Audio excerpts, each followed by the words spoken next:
وَلَذِكْرُ اللَّهِ أَكْبَرُ، اور اللہ کا ذکر سب سے بڑی چیز ہے۔ یہ تیسرا کام ہے جو مشکل حالات میں کیا جاتا ہے کہ انسان اللہ کے ذکر کی طرف متوجہ ہوتا ہے۔ مومنین کو عین حالت جنگ میں بھی اللہ جل جلالہ نے ذکر کا حکم دیا۔ یا ایھا الذین آمنوا اذا لقیتم فئۃ، اے ایمان والو جب تمہارا سامنا کسی جماعت سے ہو جائے، یعنی دشمن سے جب تمہارا سامنا ہو، فاثبتوا، تو ثابت قدم رہو، واذکروا اللہ کثیرا، اور اللہ کا ذکر کثرت سے کرو، لعلکم تفلحون، تاکہ تم فلاح پاؤ۔ یعنی عین حالت جنگ میں بھی مسلمان مجاہد کو حکم ہے کہ وہ اللہ تبارک و تعالیٰ کا ذکر کرے۔ تو اللہ جل جلالہ کا ذکر کرنا یہ عبادات میں سب سے بڑی عبادت ہے۔ اور ذکر کے مختلف طریقے ہوتے ہیں۔ نماز یہ بھی ذکر کا ایک طریقہ ہے، تلاوت یہ بھی ذکر کرنے کا ایک طریقہ ہے، اللہ کے اوصاف کا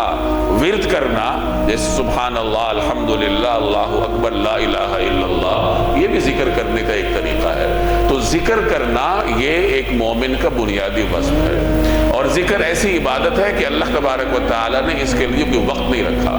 ہر وقت انسان کر سکتا ہے، اس کے لیے کوئی شرط نہیں رکھی، وضو کی شرط نہیں ہے، کسی خاص کیفیت کی شرط نہیں ہے، انسان لیٹے لیٹے بھی کر سکتا ہے، چلتے پھرتے بھی کر سکتا ہے، اور کسی خاص تعداد کا بھی ذکر نہیں ہے، بلکہ جگہ جگہ یہی فرمایا گیا کہ وَاذْكُرُوا اللَّهَ كَثِيرًا، اللہ کا ذکر کرو کثرت کے ساتھ، اللہ کا ذکر کرو صبح بھی اور شام کو بھی، بُكْرَةً وَعَشِيًّا، صبح بھی کرو اور شام کو بھی کرو، یعنی تمہارے دن کا آغاز بھی اللہ کے ذکر سے ہونا چاہیے، اور شام کا آغاز، رات کا آغاز بھی اللہ کے ذکر سے ہونا چاہیے۔ تو اللہ جل جلالہ کا ذکر کرنا یہ عبادات میں سب سے بڑی عبادت ہے۔ میں نے عرض کیا کہ ذکر کرنے کے لیے کوئی شرط نہیں ہے،